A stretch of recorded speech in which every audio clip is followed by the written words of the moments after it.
Hi and welcome to my channel. So the UK has so many different types of visas. Some of these visas are temporary and some of these visas are permanent visas, which means that with a temporary visa, you're only staying in the UK for a limited period of time and you've got to return back to wherever you've come from. With a permanent visa, you know that as you're moving to the UK, you can remain permanently. So the names are quite self-explanatory. So in today's video, I'm going to tell you 3 temporary UK visas that you're able to switch from within the UK.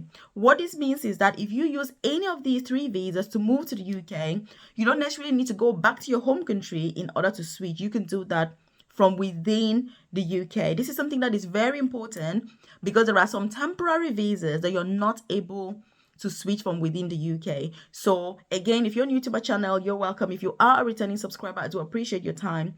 And look, if you haven't subscribed to my channel, you do want to hit that subscribe button so you're the first person to be notified every single day when I drop a new video on here at 10 a.m. prompt UK time. So these 3 visas that we're going to talk about, it's really, really important that you get all 3 options and know what they are, because if you're still out of the UK right now, or even if you're in the UK and another type of visa, it may be helpful for you to try and get one of these visas and then maybe get to switch on a later date. It's really up to you.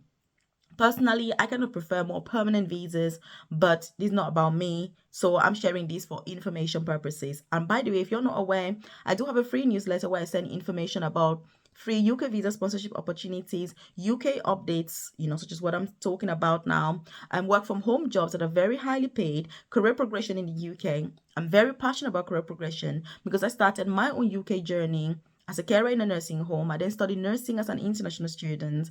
And then within 5 years of qualifying, I was already working as an advanced nurse practitioner, which is the most senior clinical nursing position. So career progression is something that I'm particularly passionate about.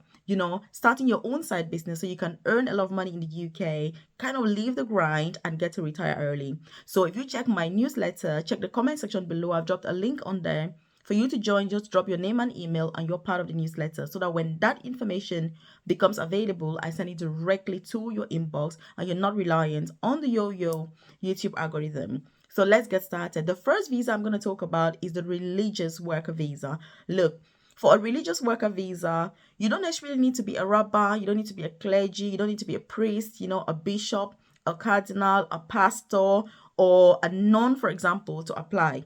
The reason for this visa is that you're moving to the UK for religious reasons. And this is something that I would like to really stress, because sometimes there's a lot of confusion as to thinking, okay, do I need to be a priest? Do I need to be a pastor? Do I need to be a nun? Do I need to be a rabbi? Do I need to be an imam? No.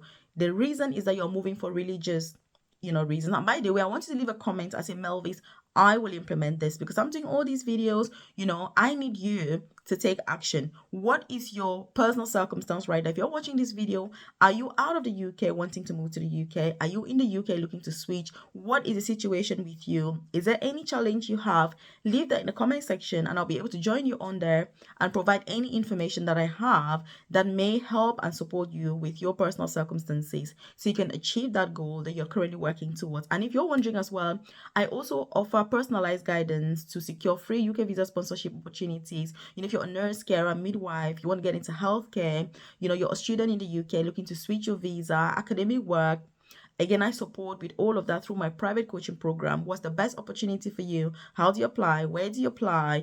How should your CV look like? How do you make sure that you're the best candidate?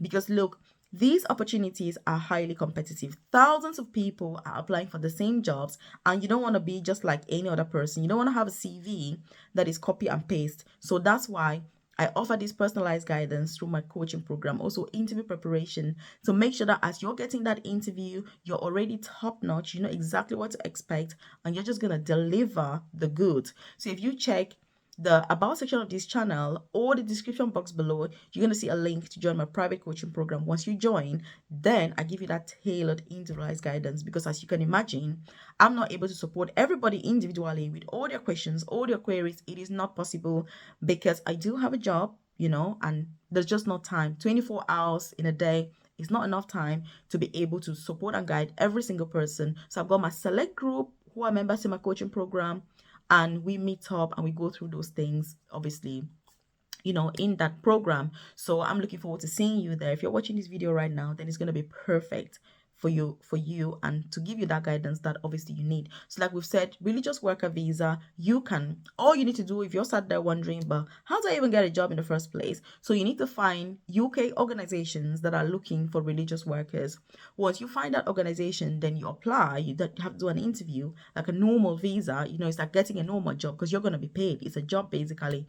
And then that's how you get a job. They will then give you a certificate of sponsorship, and then you apply for your UK visa and move to the UK. You can extend this visa if you're in the UK. You must extend it before it actually expires, so you've got to be aware of that, which means if you want to switch, say, from a religious worker visa to a carer visa, for example, because a carer visa is a permanent visa, you need to be looking for a job immediately so that you can switch while your religious visa is still valid. You don't want it to expire and then you're like, oh, Melvis, my visa expired a month ago. How can you help me? No, that's going to be too late. What you need at that time is a really powerful, very expensive immigration lawyer who's going to get you out of that situation. You don't want to get to that.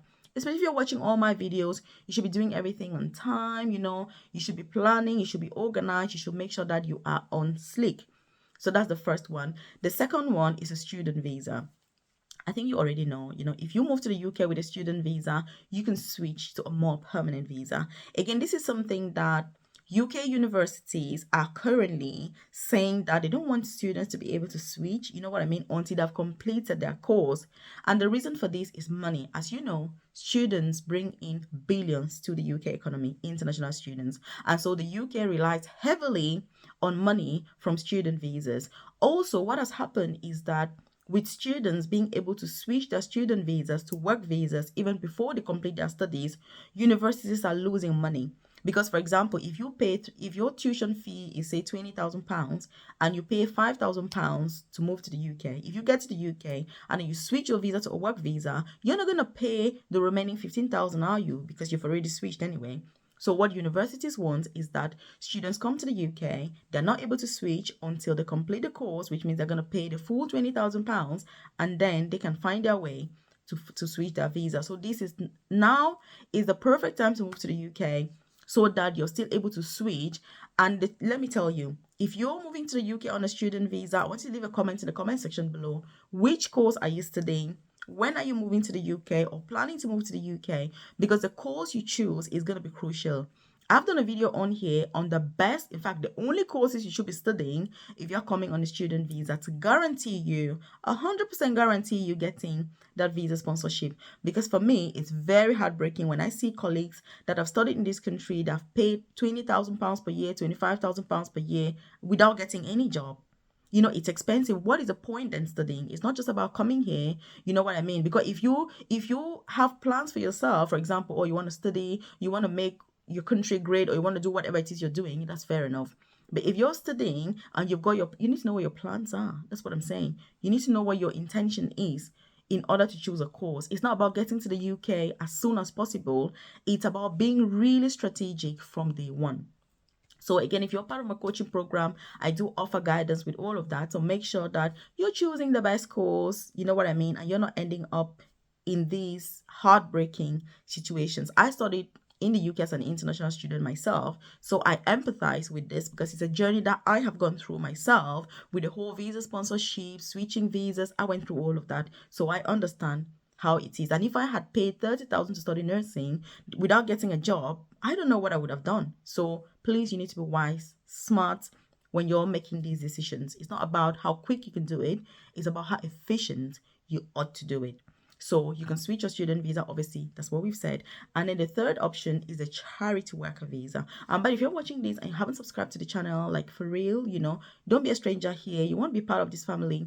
Hit that subscribe button so you're the first to be notified when I drop videos on here. Also share this video with your friends, colleagues, family, loved ones so they're aware of this information because they may be considering some of these pathways, or in fact, they may be going through some of these pathways and maybe they're not even aware of some of these things that we're talking about. Also, I advise you to always check the UK government website, because I've got lots of information about all these different pathways. It's a reliable source of information. YouTube is good, but just take it with a pinch of salt, I know I'm doing this video on YouTube, but I just want to encourage you to actually do your research and get more formal sources because You know what I mean? So that you're not left confused, video after video after video full of confusion.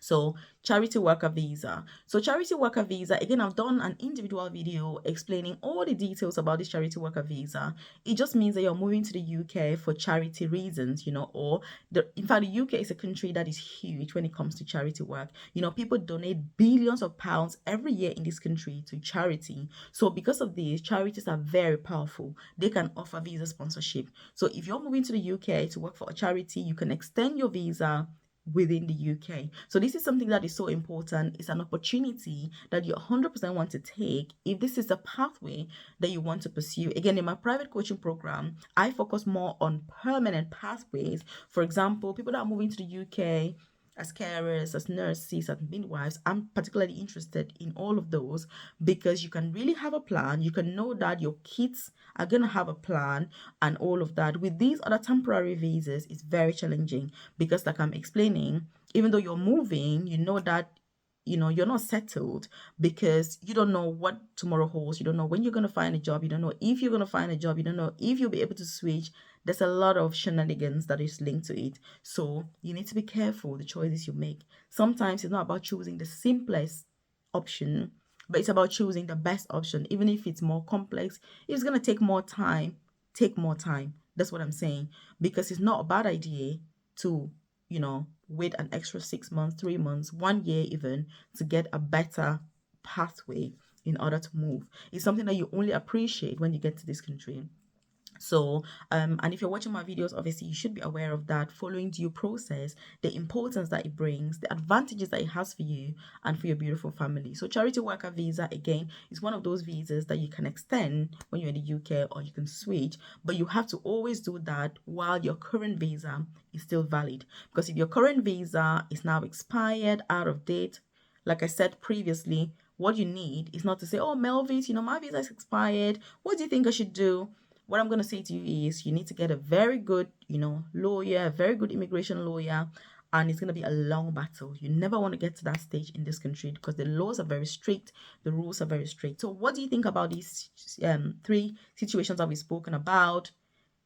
What is in your mind? If you've got any personal questions, you can use my newsletter in the comment section to send that. Otherwise, just join the newsletter and I send you those updates as they become available. I hope you found this helpful, useful, and I hope that you're going to implement. So leave that comment to say, Melvis, I will 100% implement this. Check out this other video that I've done for you, and it's really going to give you even more information on what we've spoken about today. I'll see you in this video.